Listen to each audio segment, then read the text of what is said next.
Loué soit le précieux sang de notre Seigneur Jésus-Christ et le cœur immaculé de Marie. Chers auditeurs, chères auditrices, pour terminer cette année 2025 et pour commencer une nouvelle, je vais vous lire un chapitre du livre de la charité ou les caractères que saint Paul donne à la charité, des explications. Voilà, c'est un livre qui était recommandé par sainte Émilie de Roda, une sainte qui a été canonisée par Pie XII, une sainte très humble. Et le 13e chapitre, le caractère de la charité, elle croit tout, et je pense un chapitre important à être abordé. Commençons. C'est à la fois à croire. Son objet est tout ce qu'il a pu à Dieu de nous révéler. Son exercice est de s'attacher d'une manière constante et invariable aux vérités dont l'Église a le dépôt. Son motif est la certitude que Dieu est la souveraine vérité, incapable de tromper, ni d'être trompé. Son étendue comprend tout ce qu'il a manifesté aux hommes, de ses desseins, de ses actions, et de ses préceptes, et de ses défenses, de ses promesses, et de ses menaces. Omnia credit. Comment donc l'apôtre, saint Paul, attribue-t-il à la charité ce qui est propre et particulier à la foi? Son dessein est-il de confondre toutes les vertus, lui qui met entre elles une distinction si réelle dans le chapitre même dont nous expliquons une partie? Et comment distinguerons-nous la foi de la charité si leur objet et leur exercice sont les mêmes? Chaque vertu a son objet propre, et chaque vertu s'applique à son objet par une action qui lui est particulière. Mais tous ces objets particuliers et distincts ont une liaison intime avec la charité, parce que c'est elle qui les rapporte à leur fin, qui en règle l'usage, et qui empêche qu'ils ne soient ou imparfaits, ou interrompus, ou stériles. La charité est une vertu générale, dont dépendent toutes les vertus particulières. Elle est leur âme et leur vie. Elle est leur mère, dans un sens très véritable, puisque sans elle, elles sont mortes et sans mérite. Et c'est pour cela que la foi même qui donne la vie au juste, selon l'Écriture, a besoin que la charité s'unisse à elle, et lui communique la vie par cette union, parce que sans cet heureux même mélange, elle serait infructueuse et stérile, comme les autres vertus que la charité n'anime pas. Ces excellentes paroles de saint Léon le Grand, si conformes à la doctrine de saint Augustin, ec virtus omnes facet utiles, esse virtutes quae ipsam quoque fidem, ex qua justus vivit, sui admissione vivificat, nous apprennent en quel sens la charité croit tout. Quoique ce soit l'office propre de la foi, de croire tout, car la charité n'usurpe point, selon ce père, ce qui convient à la foi. Elle ne la trouble point dans son exercice. Elle ne lui enlève ni ses fonctions, ni son mérite, mais elle s'unit à elle pour anoblir tout ce qu'elle fait, pour soutenir cette foi et pour l'affermir dans son exercice, et pour donner à sa fermeté et à sa persévérance un mérite digne d'elle, en empêchant qu'elle ne s'arrête en chemin et que l'orgueil ou l'amour-propre ou l'ingratitude ne la détournent de Dieu, qui étant son principe, doit nécessairement en être la fin, le but. Peut-être occasion dans la suite de donner un nouvel éclaircissement à cette vérité. Mais en la supposant établie, et en reconnaissant dans le sens qui vient d'être expliqué, que la charité croit tout, on peut encore découvrir dans ces paroles de saint Paul d'autres sens qui ne s'écartent point du premier, et qui contribuent beaucoup à faire comprendre avec quelle vérité il appartient à la charité de croire tout. La lumière de la foi qui découvre à l'esprit ce qu'il doit croire et le pouvoir qui est là de le soumettre à la révélation, ne corrige et ne réforme pas son cœur, quand elle est séparée de l'amour de Dieu. Et par là, elle demeure exposée à de grandes tentations qui peuvent la combattre, et l'affaiblir, et même la vaincre. Son empire n'est solidement affermi que par la charité, qui est humble, docile, ennemie de la curiosité, incapable d'opposer la sagesse humaine à la sagesse divine, et attentive à réprimer les agitations et les inquiétudes dont l'orgueil et l'indépendance de l'esprit sont une source intarissable.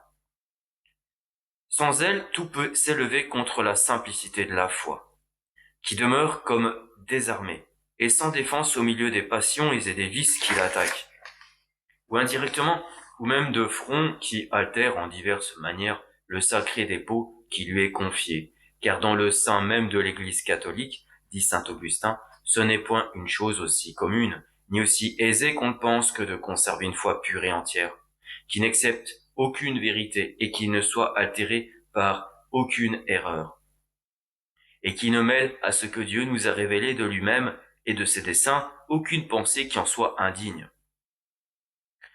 Une foi si pure, si chaste, si ennemie de tout mélange d'opinions humaines, opinions humaines, et d'erreurs, et d'un grand prix. Selon saint Léon le Grand, magnum est habere fidem rectam, sanamque doctrinam. C'est un avantage signalé, c'est un grand privilège, magnum est.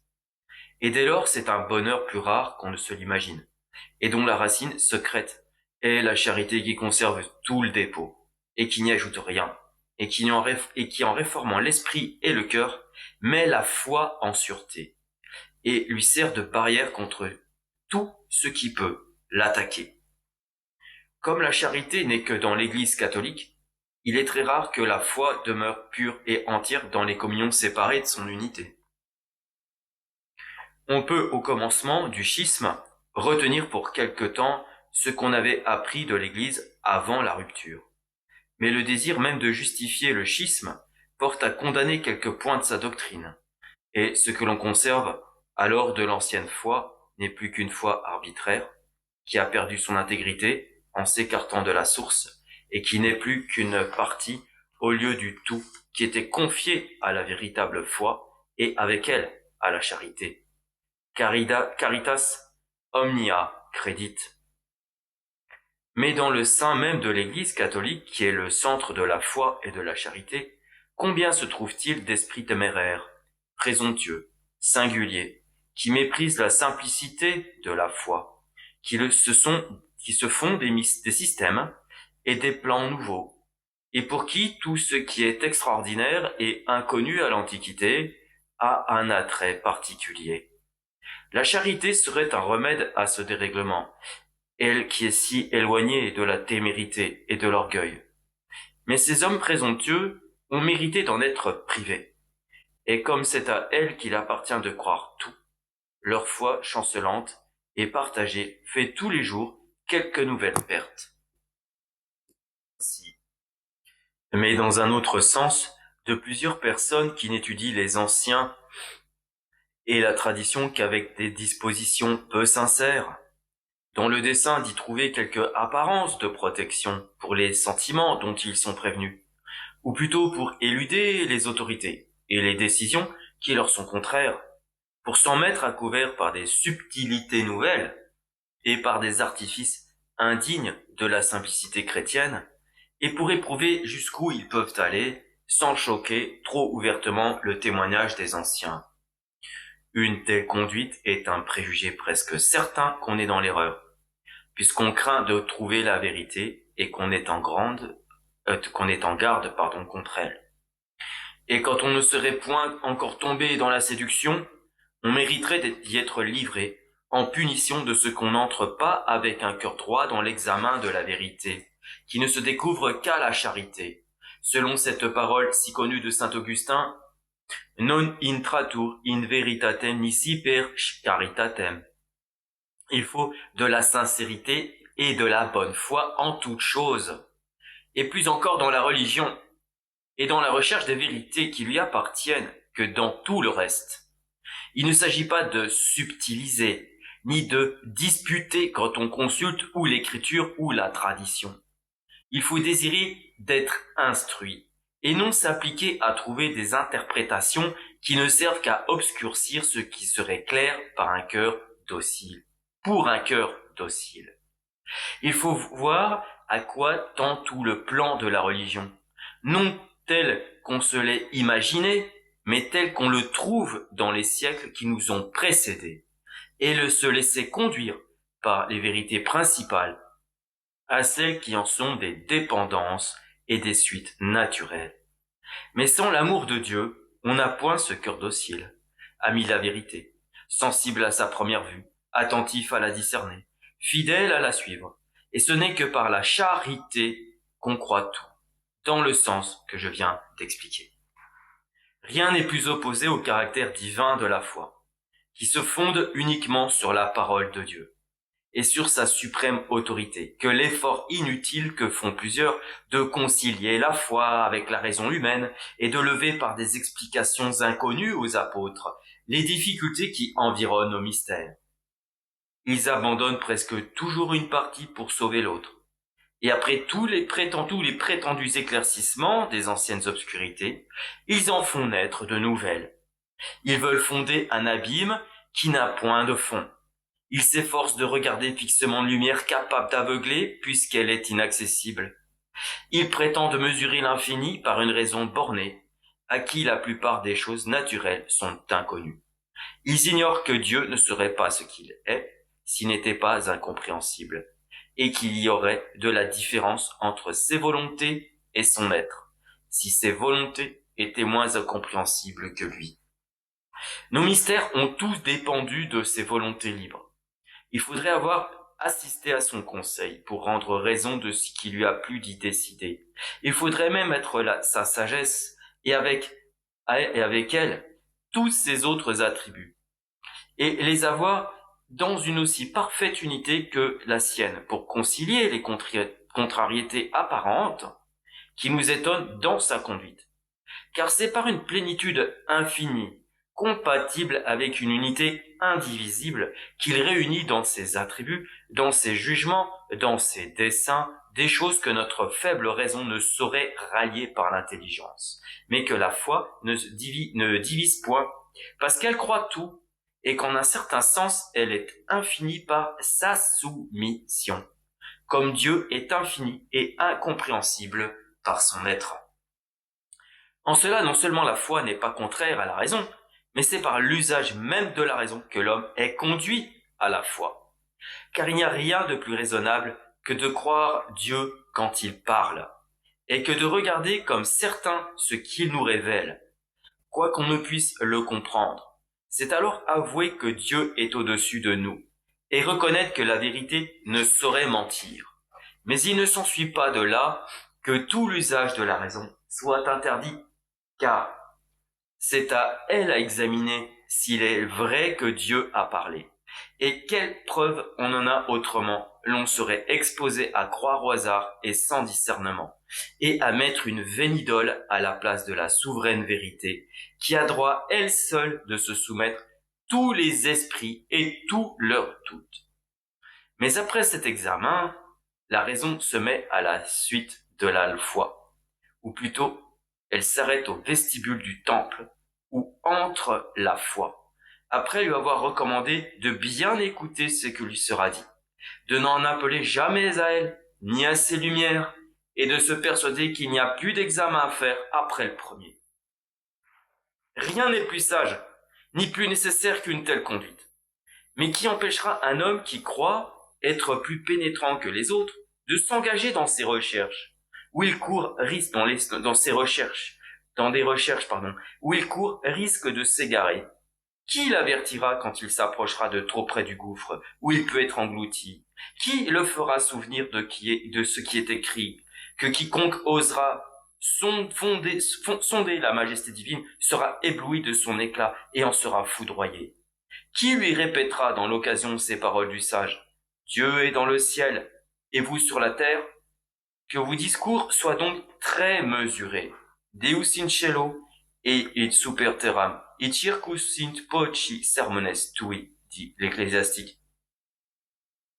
Qui lui dira dans le fond du cœur, je crains que vous ne sortiez de la simplicité de la foi, et que le serpent ne vous séduise par ses artifices, comme la première femme qui voulut approfondir le secret d'une défense qu'elle n'avait pas droit d'examiner. Si la charité ne retient pas cet homme dans les bornes salutaires d'une foi humble et littérale, il s'efforcera de pénétrer et d'expliquer ce qui lui suffisait de croire. Il ne conservera pas jusqu'à la fin le dépôt qui lui est confié, si la foi qui doit tout croire n'est pas soutenue et protégée par la charité qui croit tout. Il n'y a qu'elle qui ne divise point ce dépôt, et qui le conserve dans son intégrité par une sainte jalousie. Car si elle ne préside pas à sa garde, 1000 tentations en enlèvent quelque partie, et affaiblissent ainsi considérablement ce qui reste. Les uns ne sont occupés que des vérités qui ont rapport à la doctrine, et sont peu touchés de celles qui regardent les mœurs. Tout ce qui peut éclairer l'esprit leur paraît digne d'attention, mais ce qui serait capable de réformer le cœur n'est presque jamais considéré. D'autres, au contraire, ne faisant état que du règlement des mœurs et des sentiments tendres qu'inspire la piété, négligent le dogme comme superflu et le craignent même comme dangereux. Et ils séparent ainsi de la piété les grandes vérités qui lui servent de fondement et de nourriture, et l'exposent au danger d'être étouffé par des pratiques superstitieuses, donc qui deviennent superstitieuses pour le coup, qui en prennent aisément la place, quand elle n'a que des sentiments et qu'elle est privée de lumière. D'autres, prenant pour règle leur tempérament et leur caractère personnel, choisissent dans la religion et dans l'écriture toutes les vérités consolantes, et laissent toutes celles qui peuvent inspirer la crainte et le tremblement, comme n'étant point pour eux, et comme ne devant point les occuper. Et par le même principe, mais différemment appliqué, d'autres ne voient dans l'écriture que des vérités terribles et des menaces, et ils considèrent comme étrangères à leur égard toutes les vérités et toutes les promesses capables d'inspirer la confiance et l'amour. Plusieurs ne sont attentifs qu'aux préceptes et aux défenses qu'ils observent. Ils sont perpétuellement distraits par rapport aux devoirs qu'ils ne pratiquent pas, et la lecture de l'écriture leur est presque toujours inutile, par le penchant imperceptible dont l'amour-propre et la satisfaction qu'ils ont d'eux-mêmes sont le principe qui les tourne vers leurs bonnes actions, et qui leur cache toutes celles qui ne font pas, quoiqu'elles soient souvent d'une plus étroite obligation que les autres. La charité, ennemie de tous ces partages injustes, embrasse tout également, et elle croit tout. Le dogme lui est aussi précieux que les règles des mœurs, qui ne peuvent être des règles sans faire partie de la doctrine. Elle ne sépare point les promesses des menaces, ni les vérités consolantes de celles qui doivent donner de la terreur. Elle s'occupe moins de ce qu'elle fait que de ce qu'il lui reste à faire. Et en oubliant ce qui est derrière elle, elle s'efforce d'atteindre à la perfection qu'elle ne croit pas avoir acquise. J'ouvre une parenthèse. Il faut aller jusqu'au bout des choses. Il faut dépasser les choses. Il faut aller toujours plus loin dans la découverte de la foi. Il faut se nourrir de doctrine par amour pour Dieu, par amour pour la vérité. Je vais plus loin.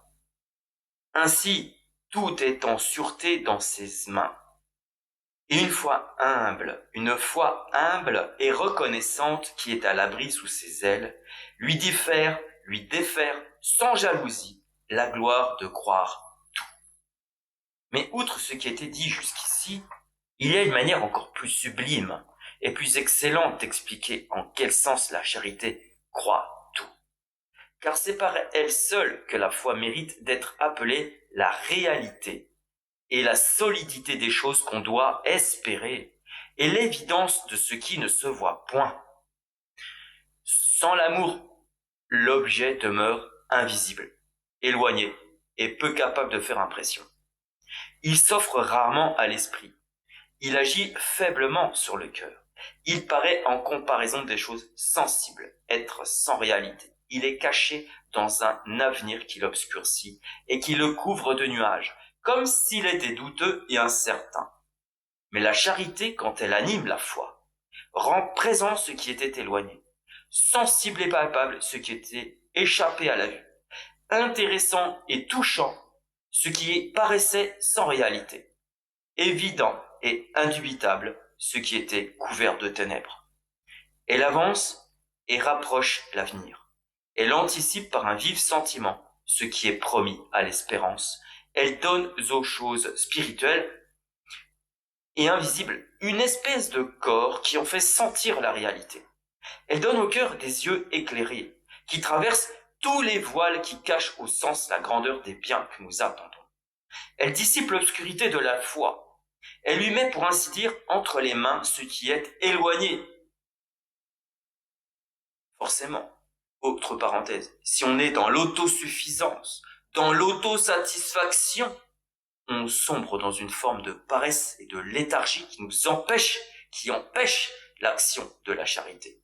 Pour nous nourrir de foi, pour nourrir notre foi, pour que nous puissions ne pas oublier aucun iota.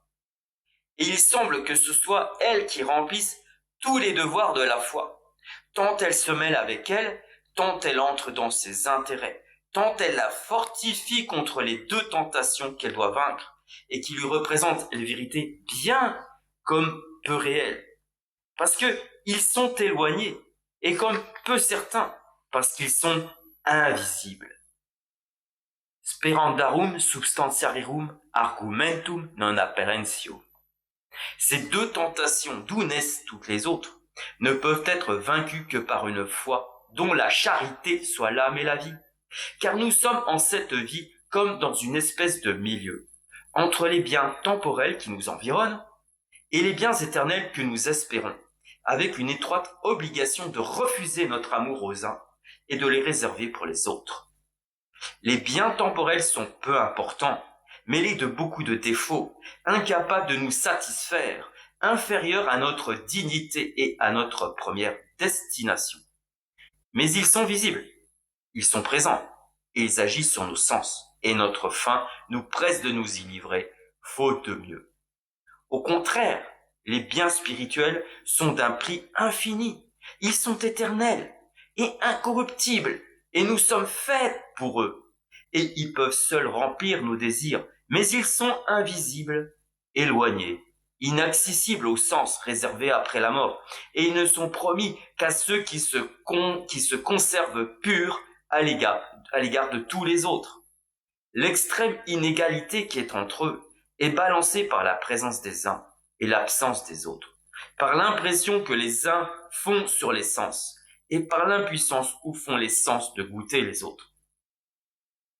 La foi, quand elle est seule, nous laisse dans ce dangereux milieu. En se contentant de nous avertir de la tentation, elle nous y laisse exposés. Mais quand la charité vient à son secours et au nôtre, elle fait disparaître les biens présents. Elle les approche et elle approche des autres. Et elle ôte aux uns leur réalité et elle en donne aux autres une plus solide. Elle oppose à l'attrait des sens un plaisir plus intime et plus pur. Surtout, elle prévient à la fin des siècles où tout ce qui est temporel ne sera plus. Et elle avance le moment où l'éternité se dévoilera, et en communiquant sa force à la loi, elle en reçoit elle-même un nouvel appui.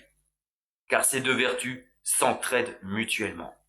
Et elles sont les deux ailes qui élèvent une âme pure et chaste au-dessus de tous les biens capables de la corrompre, et qui la portent jusqu'au lieu éternel, où elle doit trouver son repos. Caritas robur fidei, fides fortitudo est caritatis, dit Saint Léon dans son sermon 44 numéro 2. Cette union de la charité avec la foi ne fixe pas seulement l'esprit contre les doutes, elle fixe aussi le cœur contre les désirs qui s'opposent à la révélation de la foi. Et nous faisant agir comme nous croyons, elle nous rend véritablement fidèles parce qu'alors nous le sommes en tout, dans nos paroles, dans nos actions, dans notre conduite, et qu'il n'y a plus d'opposition, entre notre foi et notre amour, en nos devoirs et notre fidélité. Cette phrase, j'ouvre une parenthèse et je commente, est très importante. Parce que cette phrase condamne la fausse piété. Je la relis. Cette union de la charité avec la foi, charité et foi ensemble, ne fixe pas seulement l'esprit contre les doutes, elle fixe aussi le cœur contre les désirs qui s'opposent à la révélation de la foi. Et nous faisant agir comme nous croyons, elle nous rend véritablement fidèles, parce qu'alors nous sommes en tout, dans nos paroles, dans nos actions et dans notre conduite, et qu'il n'y a plus d'opposition entre notre foi et notre amour, entre nos devoirs et notre fidélité. Pas de fausse piété. La religion ne nous sert à rien. Les rites, les prières, les dévotions ne nous servent à rien si on n'a pas la foi. Si on n'aime pas tous les dogmes. Si on aime l'infaillibilité pontificale. Si on n'aime pas tous les autres dogmes. C'est le privilège des grandes âmes, dit saint Léon, que de croire avec une pleine certitude ce qui est invisible et que de fixer son amour dans un objet où les sens ne peuvent atteindre. Il y en a qui sont fixés, rivés sur l'apparence religieuse des ensoutanés hérétiques qui se trouvent aujourd'hui, qui pullulent partout dans le monde. Ils sont sensibles à la soutane, à ces déguisements qui recouvrent la plupart de toutes les personnes qui sont faites des laïcs. Il faut quitter cette sensibilité-là pour aller à la foi. Si la foi les condamne, ces gens-là, la foi les condamne, ces gens-là. Nous l'avons prouvé je les ai prouvés dans plusieurs vidéos. Le commun des hommes se contente de croire par l'esprit, sans croire par le cœur. Une fois partagée leur suffit. Ils sont fidèles, voilà l'autosuffisance, c'est exactement ça. Une fois partagée leur suffit. Ils sont fidèles par la pensée et non par le sentiment. Ils s'imaginent n'avoir pas de doute parce qu'ils ne combattent ce qu'ils croient que par une molle indifférence et non par des difficultés de pure spéculation. Mais quand il faut se déclarer dans une occasion importante et qu'il est nécessaire de sacrifier à la fois une espérance, une crainte, un intérêt dont le cœur est fort touché, ces personnes éprouvent alors combien leur foi est faible et chancelante et combien les obstacles qu'elle doit surmonter sont au-dessus d'elle, combien les raisons et les prétextes qui s'opposent à sa lumière paraissent légitimes, combien les doutes qui s'élèvent dans leur cœur en font naître d'autres dans leur esprit. Et combien il est faux qu'on soit toujours disposé à croire tout, en tout temps. Et dans les plus dures épreuves, quand la charité, à qui il appartient véritablement de tout croire, ne vient pas au secours de la foi. Comme la charité, dit l'excellent auteur de la Vocation des gentils, ne vient pas seulement de Dieu, mais que selon l'Écriture, elle est Dieu même, Deus caritas est, elle rend ferme et invincible ceux qu'elle remplit, et qu'elle inonde de ses douceurs. Quonia non solum est Deo. Sedesiam Deus est, stabiles et perseverantes atque insuperabiles facit, quos flumine sue voluptatis impleveris. C'est elle qui défend la foi en lui servant de bouclier, la charité, et qui, après l'avoir défendue, l'oppose elle-même comme un bouclier impénétrable à tous les traits de l'ennemi. Selon cette parole de l'apôtre, in omnibus sumentes sentusum fidei, in cui possessis omnia tela nequissimis ignea extingere. C'est elle qui rend la foi agissante. C'est la charité qui rend la foi agissante, après lui avoir donné la vie. C'est elle qui la rend féconde en bonnes œuvres. Les bonnes œuvres, c'est aussi avoir une bonne piété, mais appuyée sur la vraie foi catholique.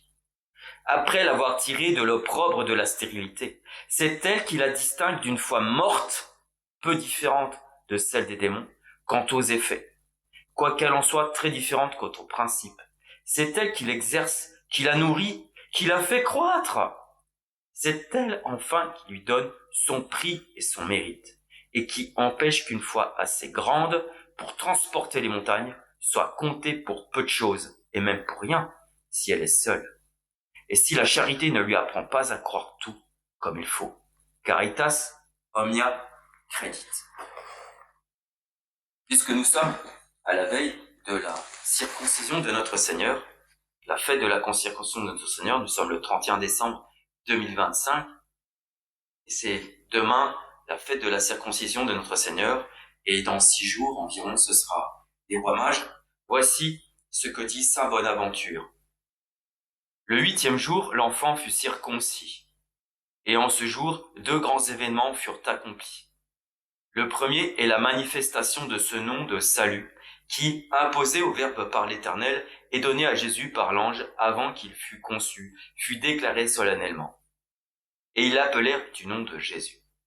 Or Jésus veut dire sauveur, qui est un nom au-dessus de tous les noms. Car il n'y a pas sous le ciel, dit l'apôtre Saint Pierre, d'autres noms par qui nous puissions être sauvés. Le second événement fut qu'en ce jour le Seigneur Jésus versa pour la première fois son sang précieux en notre faveur. C'était bientôt commencé à souffrir. Celui qui n'a pas commis le péché se met aujourd'hui à porter pour nous la peine du péché. J'ouvre une parenthèse. Est-ce que vous savez ce que c'est, comment on opère la circoncision? Comment elle s'opère? Comme on dit, comme son nom l'indique, circoncis. C'est pas un petit bout de peau qu'on enlève. On enlève tout le pourtour, tout autour. Une sorte de cylindre de chair, de peau, autour, du pénis, quoi, voilà. Et on enlève ce bout de chair à l'aide avec Aujourd'hui, il y a des adultes qui se font circoncire, mais ils se font endormir pour ça, hein. Parce que sinon, c'est d'une souffrance, c'est d'une douleur, mais qui est inexprimable. Il y a beaucoup de sang. Et en plus, non seulement on enlève cette chair-là, mais on enlève aussi d'autres chairs qui se trouvent autour. Je me suis renseigné, il y a eu d'autres petites particules pour complètement enlever tout ce qu'il y a pour que ça soit pas gêné par la suite. On enlève tout. C'est pas juste une petite coupure qu'on fait comme ça, qu'on incise. C'est tout le pourtour, c'est tout autour qu'on enlève. C'est un cylindre de chair, c'est un prépuce qu'on enlève complètement. C'est très douloureux, très douloureux. Compatissez à la souffrance de Jésus et pleurez avec lui, car aujourd'hui, il a amèrement pleuré.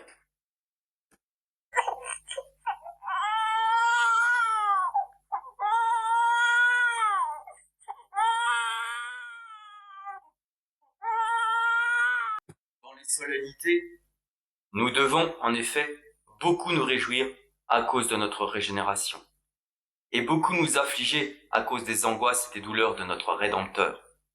Vous avez entendu dans la Nativité quelle affliction et quelle pénurie il a soufferte, et notamment quand sa mère fut réduite, en le déposant dans la crèche, à placer sous sa tête une pierre entourée de foin, ainsi que je l'ai appris de notre frère qui l'a vu. Encore actuellement, la pierre est scellée dans le mur, en souvenir de ce fait. Jugez comme Notre-Dame aurait eu plaisir à employer bien plutôt un oreiller doux et moelleux, si elle en avait possédé. Mais comme elle n'avait rien de mieux, elle se décide en grande tristesse, de cœur, à se servir de cette pierre. Aujourd'hui, vous l'entendez, Jésus verse son sang. Sa chair est entamée par le couteau de pierre. Ah, n'y a-t-il pas lieu de compatir à sa souffrance? Oui, certes, et aussi à celle de sa mère. L'enfant Jésus pleura donc aujourd'hui, à cause de la douleur qu'il ressentait dans sa chair, car il avait une chair véritable et sensible comme celle des autres hommes, et je crois même encore plus sensible. C'est une chair parfaite, faite par le Saint-Esprit. C'est une parenthèse. Mais pendant qu'il pleurait, je reprends. Pensez-vous que sa mère ait pu retenir ses propres larmes? Elle pleura donc, et son fils déposait sur son sein, la voyant pleurer, tendit sa petite main vers sa bouche et vers son visage, comme s'il eût supplié par ses signes de ne pas pleurer. Car lui qui l'aimait si tendrement, voulait qu'elle cessât de gémir. Et aussi bien la mère, dont toutes les entrailles étaient brisées par la douleur et les larmes de son fils, le consolait de la voix et du geste. car elle comprenait parfaitement sa volonté, quoiqu'il ne parlât pas encore. Elle lui disait, mon fils, si vous voulez que je cesse de pleurer, cessez aussi, car lorsque vous gémissez, je ne peux que gémir. Et alors, par compassion pour sa mère, le fils arrêtait ses sanglots. La mère alors lui essuyait les yeux, appuyait sa tête contre la sienne, l'allaitait et le consolait de 1000 manières.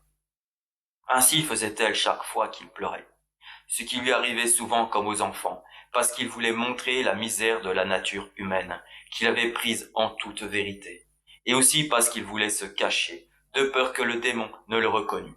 C'est pourquoi l'Église chante aujourd'hui « L'enfant vagit infants, etc. » Aujourd'hui également cesse la circoncision corporelle, et elle est remplacée par le baptême, qui est d'une plus grande grâce et d'une moindre douleur. Néanmoins, nous devons garder la circoncision spirituelle. La circoncision spirituelle est retrancher tout ce qui est superflu, c'est-à-dire ce que commande la vertu de pauvreté. Car le vrai pauvre est celui qui est vraiment circoncis spirituellement, dit saint Bonaventure. C'est ce qu'au témoignage de saint Bernard, l'apôtre enseigne par ces mots. Quand nous avons le vivre et le vêtement, soyons contents. La circoncision spirituelle doit s'étendre à tous les sens de notre corps. Usons donc de la plus grande modération dans la vue, dans l'ouïe, dans le goût, dans le toucher et surtout dans la parole. La loquacité, en effet, est un vice détestable, odieux et déplaisant à Dieu et aux hommes. Aussi devons-nous circoncire notre langue, c'est-à-dire parler peu et utilement. C'est un signe de légèreté que de parler beaucoup. Le silence est une vertu, et ce n'est pas sans raison qu'il a été donné aux religieux. Saint Grégoire dit à ce sujet, « Celui-là sait parler à propos qui d'abord a bien appris à se taire, car la règle du silence est l'aliment de la parole. » Et ailleurs, ceux qui sont légers d'esprit seront prompts à parler, parce que ce que la conscience a conçu légèrement, la langue le traduit plus légèrement encore. Circoncire sa langue, circoncire ses pensées. Saint Bernard ajoute dans son sermon sur l'Épiphanie, qui commence par ces mots, « Dans les œuvres du Seigneur, qui ne sait combien la langue nous fait commettre de péchés, par les vaines conversations, par les mensonges, par les médisances et les flatteries, par les paroles de malice et de jactance. Pour tout cela, il faut la 5e mesure, c'est-à-dire le silence, garde de la religion, en qui est notre force. » Et ailleurs, le même saint dit encore, « L'oisiveté est la mère des paroles légères, et la marâtre des vertus. Et ce qui n'est que légèreté pour des laïcs est un blasphème dans la bouche du prêtre. Si par hasard vous entendez de ces paroles, souvent vous pourrez les supporter, les relever et les répéter jamais, car votre bouche est consacrée à l'évangile. Et il ne vous est pas permis de l'ouvrir pour de pareilles choses. Mais le laïc, fin de citation de Bonaventure, mais le laïc a été baptisé lui aussi. Le laïc est baptisé. Il doit se comporter comme un prêtre. Sa bouche est consacrée. Ses paroles, ses pensées sont consacrées. Son corps, tout son corps est le temple du Saint-Esprit. Puisque nous parlions à l'instant de l'Épiphanie, avec saint Bernard dans son sermon, voici ce que dit le révérend Père Faber concernant cet événement. Les oracles de la loi déclaraient que le Messie devait naître à Bethléem, et les mages passèrent et se dirigèrent vers l'humble village. L'étoile brilla de nouveau dans l'azur des cieux, et elle s'abaissa lentement vers la terre au-dessus de la grotte de Bethléem. Et un instant après, les rois dévots étaient aux pieds de Jésus. Il faudra un volume tout entier pour commenter pleinement ce suave récit de l'Évangile. L'enfant veut mettre en mouvement les hauteurs du monde, aussi bien que les régions plus abaissées. Il y a quelques instants, il appelait la simplicité à sa crèche. Aujourd'hui, il va y faire venir la sagesse. Toutefois, comme la vocation est différente, pour des hommes sages et pour des rois, il fallait des signes. Et parce qu'ils étaient des rois sages, il fallait des signes scientifiques. De même que la douce patience et les travaux obscurs d'une vie humble avaient préparé les âmes des bergers, de même pour les rois, leurs années passées dans l'étude de la sagesse orientale ont été comme une préparation à l'évangile. Cependant, la science véritable a aussi son esprit naïf, sa belle simplicité. La science rend enfant ce qu'il enseigne, lorsque leur cœur est humble et leur vie pure. C'était une chose toute simple pour les rois de quitter leur demeure, les maisons de bois ou les tentes qui leur servaient de palais. Ils ont été simples encore lorsqu'ils ont été troublés à Jérusalem parce que l'étoile avait disparu. Mais lorsqu'ils furent arrivés au terme de leur voyage, lorsque l'étoile les eut laissés dans ce séjour à moitié étable et à moitié caverne, et qu'ils eurent aperçu un enfant d'une pauvreté abjecte, couché dans une crèche sur de la paille entre un bœuf et un âne, avec un vieil artisan, comme il parlerait du monde, le monde, de la plus basse classe pour représenter son père, et une jeune mère si peu convenable pour un pareil époux, alors apparut le triomphe de leur simplicité. Ils n'hésitèrent pas un instant. Il ne s'éleva aucun doute en eux par rapport au plus ou moins de vraisemblance divine qu'il y avait en tout cela. Leur regard intérieur était purifié pour voir les choses divines avec une honnêteté infaillible et pour les apprécier immédiatement avec justesse. Ils n'étaient venus de si loin que pour ce qu'ils voyaient. Ils avaient apporté leurs brillants métaux et leur encens précieux pour les déposer dans cette obscure retraite d'animaux où la myrrhe seulement paraîtrait convenir aux circonstances au milieu desquelles l'enfant se montrait. Ils étaient satisfaits. Ce n'était pas seulement tout ce qu'ils demandaient, c'était plus qu'ils ne demandaient. Plus qu'ils n'auraient jamais osé espérer. Qui pourrait venir à Jésus et à Marie et ne pas les quitter contents si son cœur est pur, les quitter contents et cependant les quitter à regret, comme la pauvreté de cet enfant de Bethléem leur paraissait royale, et royal aussi ce giron maternel sur lequel il reposait, comme sur un trône. Le grand trait caractéristique de la dévotion des mages a été la foi qui l'animait. Après la foi de Saint Pierre et celle d'Abraham, jamais il n'y a eu dans le monde de foi comme la leur. La foi est ce qui nous frappe en eux à chaque instant, et une foi qui, dès le premier abord, a été héroïque. N'avaient-ils pas, pendant toute leur vie, cherché à découvrir celui qui était promis? Et qu'est-ce que cela sinon la foi? Ils s'appuyaient sur la foi aux vieilles traditions que leur peuple bédouin ou hindou avait conservées. Ils avaient une foi complète aux prophéties anciennes. Ils eurent foi en l'étoile lorsqu'ils l'aperçurent, et une foi telle qu'aucune considération mondaine ne put la contrebalancer. Le sentier que leur traçait l'étoile les dirigeait à travers les terres ou le long des côtes de la mer, et jamais leur foi ne chancelait. L'étoile disparut à Jérusalem, et immédiatement tout leur fit défaut, excepté leur foi. L'étoile les avait quittés, leur foi s'adressa à la synagogue, et elle agit sur la parole des docteurs. La foi illumina la grotte lorsqu'ils y entrèrent, et ne permit pas qu'ils fussent scandalisés du scandale de la croix. Ils eurent foi en l'avertissement qui leur vint en songe, et ils obéirent. La foi est plus prompte de tous les maîtres. La foi est le plus prompte de tous les maîtres, car elle ne tarde pas à se perdre dans cet amour qui voit et comprend toute chose d'un seul coup d'œil. Parenthèse, voyez bien en rapport cette phrase, combien est en rapport cette phrase avec notre sujet premier, la charité qui anime la foi, la charité qui doit animer la foi. Je relis cette phrase du révérend père Faber.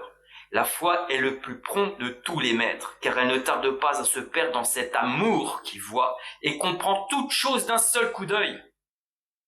Que de personnes croient guérir leur maladie spirituelle en développant leur amour, lorsqu'elles feraient mieux de cultiver leur foi. Ainsi, dans cette visite unique à Bethléem, les rois apprirent l'évangile tout entier. Et lorsqu'ils quittèrent l'enfant, ils étaient des théologiens consommés et des apôtres parfaits. Ils enseignèrent dans leur propre pays la foi qui était pour eux tout en tout. Ils tinrent ferme à travers la persécution. Ils répandirent le nom de Marie et ils versèrent joyeusement leur sang pour une foi qu'ils sentaient acheter trop bon marché et payer trop peu au prix du plus rigoureux martyre. Nous devrons remarquer aussi de quelle manière le détachement accompagnait en eux la foi, le détachement de la patrie, le détachement de la royauté, de la popularité, le détachement même de la vie. Il en est toujours ainsi. La foi et le détachement sont des grâces inséparables. Ce sont comme deux jumeaux qui prennent naissance dans l'âme, croissent ensemble, se ressemblent tellement qu'il est à peine possible de les distinguer, et vivent dans une sympathie si étroite qu'ils semblent pour ainsi dire ne posséder qu'une même vie, et devoir nécessairement mourir ensemble. Le détachement est la grâce qu'il faut pour les nobles, la grâce qu'il faut pour les riches, la grâce qu'il faut pour les savants. Et oui, le détachement, à travers le détachement, il y a la charité. C'est obligé. Pour nous détacher, il faut aimer Dieu, il faut être généreux, et donc il faut se détacher. Celui qui a toujours ses yeux ardemment fixés sur les montagnes lointaines de l'heureux pays qu'il voit au-delà de la mer, n'aperçoit pas la pénible distance que l'on en sépare. Et tandis que les lignes déliées d'une pluie blanche et fine se brisent en murmurant sur la vaste plaine marécageuse, où viennent le battre lui-même comme des verges, il est bien loin dans les joyeuses campagnes qu'il aperçoit par-dessus le détroit, et la tempête mugit derrière lui comme s'il ne s'en sentait pas la victime. Tel le détachement. Il oublie toutes choses dans la douce compagnie de sa sœur aînée, la foi.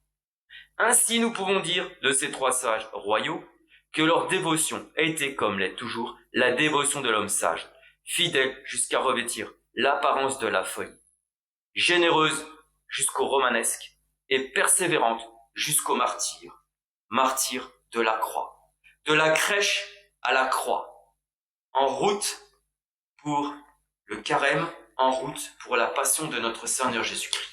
Gloria natissimis Deo, et in terra pax omnibus, bone voluntatis.